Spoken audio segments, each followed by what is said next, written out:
नमस्कार दोस्तों, मैं लक्ष्मण सर, लक्की रेसिडेंटल पब्लिक स्कूल में आपका स्वागत है।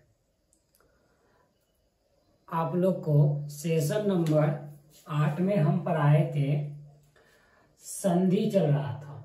संधि का स्वर्ण संधि चल रहा था और स्वर संधि का हम परिभाषा आप लोग को बता चुके थे। स्वर्ण के साथ स्वर्ण के मेल को स्वर संधि कहते हैं। उनके बाद आप लोग को हम बताए थे कि स्वर संधि का 5 भेद होता है। स्वर संधि का कितना भेद होता है? 5। दीर्घ संधि, गुण संधि, वृद्धि संधि, यन संधि और अयादि संधि।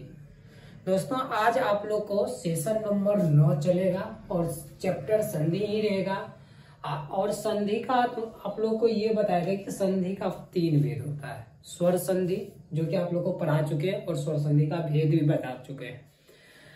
आज आप लोग को हम बताएंगे व्यंजन संधि किसे कहते हैं और व्यंजन संधि को समझेंगे, ठीक ना। तो चलिए आप वीडियो शुरू करते हैं। और सेशन नंबर आज आप लोग को व्यंजन संधि पढ़ने के लिए मिलेगा 9 में। जो आप लोग नहीं देखे तो व्याकरण हमारा सेशन है, शुरू से 1 से लेकर 9 तक देख लीजिए, तब जाकर आपको व्याकरण अच्छे से समझ में आएगा। तो आज सेशन 9 चलेगा। आज हो गया आपको 22 अक्टूबर 2022 और चैप्टर 3 चल रहा है। हम पहला दूसरा चैप्टर खत्म कर चुके हैं। जैसे पहला चैप्टर आपको चला था व्याकरण और भाषा और दूसरा चैप्टर चला था वर्ण, जिसमें पूरे डिटेल के साथ समझाया गया, बताया गया। आप लोग नहीं देखे तो हमारा सेशन 1 से लेकर 8 तक देख लीजिएगा। अभी तक का पढ़ाई आपको समझ में आएगा। और आज जो पढ़ाएंगे वो सेशन 9 में पढ़ाएंगे। तो 9 में पढ़ाएंगे तो हम आप लोग को स्वर संधि पढ़ा ही दिए थे, इनको हम साफ कर देते हैं। आज आप लोग को पढ़ाएंगे व्यंजन संधि किसे कहते हैं। चलिए इनको साफ करते हैं।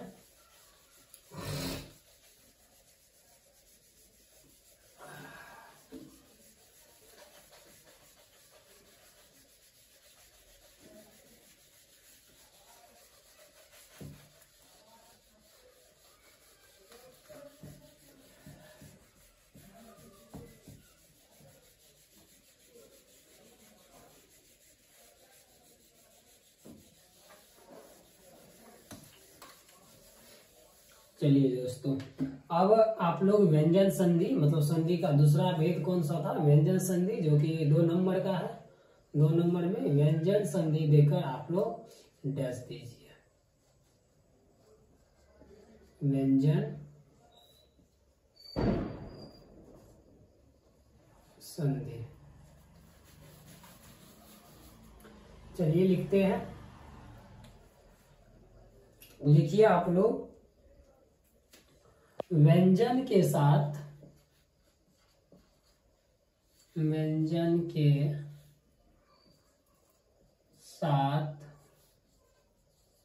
स्वरीय व्यंजन के मेल को व्यंजन संधि कहते हैं। व्यंजन संधि कहते हैं। देखिए, इससे पहले आप लोग को स्वर संधि हम बताए थे। स्वर संधि में ये परिभाषा बोल रहे थे कि स्वर के साथ स्वर के मेल को स्वर संधि। जैसे में कि देखे थे कि आप लोग को हम लिखे थे यहाँ पे विद्या जोड़ाल लिखे थे। ये स्वर संधि के बारे में हम उदाहरण बता रहे हैं। तो इसमें यो आको में 2 वर्ण छिपा हुआ था, एगो यो है ना, एगो ओ आको, ठीक ना। तो इसमें और इसमें ये दोनों में मेल होने के बाद क्या बन गया था? यो आको बन गया था। मतलब आ में से यो आको बना था।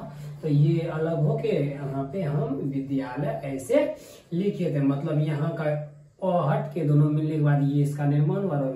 ये स्वर स्वर के साथ हुआ था। मतलब आ भी स्वर, ये भी स्वर। तो इसमें कहा जा रहा है कि व्यंजन के साथ स्वर या व्यंजन के मेल को व्यंजन संधि कहते हैं। इसमें स्वर भी मिल सकता है और व्यंजन भी मिल सकता है। चलिए उदाहरण देकर हम आप लोग को समझाते हैं। लिखिए उदाहरण। उदाहरण देखिए, उदाहरण जैसे हम यहाँ पे देना चाह रहे हैं व्यंजन संधि का, दिक जोड़ अंबर, क्या दिए, दिक जोड़ अंबर लिख दिए।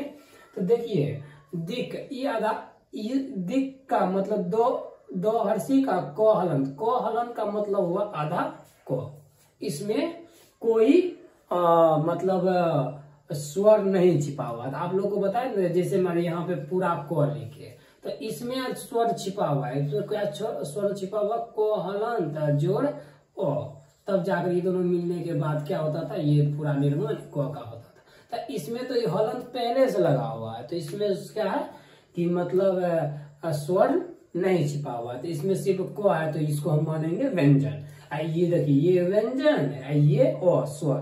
तो ये दोनों जब आपस में मिलेगा तो क्या करेगा, एक का निर्माण करेगा। व्यंजन या स्वर आपस में मिलता है तो एक नया शब्द का निर्माण करता है। जो ये दोनों आधा को और ओ जब आपस में मिलेगा तो निर्माण करेगा गो का। को और ओ जब मिलेगा आपस में तो किसका निर्माण करेगा, गो का। तो इसीलिए इनका जो संधि विच्छेद के बाद शब्द बनेगा, ये दो हर्षी का गो, ठीक है ना, आधा मो बड़ा दिगंबर बन जाएगा। मतलब यहाँ पर दिगंबर था तो वहां पर क्या बनेगा, दिगंबर, क्योंकि को हलंत और ओ दोनों मिलने के बाद क्या बना, गो बना था। ठीक है, इतना समझ गए। आप दूसरा एक उदाहरण और देख लीजिए, जगत जो गो तो हलंत। देखिए ये हलंत लग जाने के बाद इसमें स्वर नहीं है, ये सिर्फ व्यंजन ही है।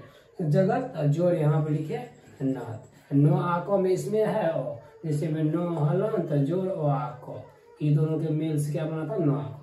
तो ये और इसमें मेल होगा, मतलब तो और आ में, तो और आ में जब मेल होगा तो यहाँ पे आधा नो बन जाएगा, जगन्नाथ बन जाएगा। देखिए जो गो आधा नो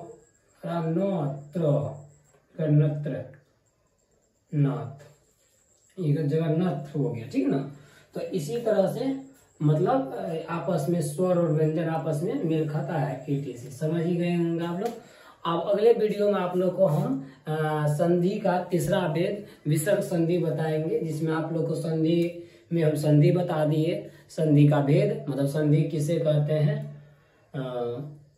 उसके बाद संधि के भेद कितने होते हैं। संधि के 3 भेद होते हैं, स्वर संधि, व्यंजन संधि, विसर्ग संधि, जिनमें आप लोग को स्वर संधि बताए। स्वर संधि के भी 5 भेद होते हैं, ये भी बताए। आज आप लोग को सेशन 9 में हम व्यंजन संधि पढ़ाए। अब अगले दिन जो है आप लोग का नया क्लास जब आएंगे सेशन 10 लेकर, तो उसमें आप लोग को बढ़ाएंगे विसर्ग संधि। ठीक है, अब यहीं पे अपना क्लास को हम खत्म करते हैं। अब हमको जाने का अनुमति दीजिए। जय हिंद दोस्तों, जय हिंद।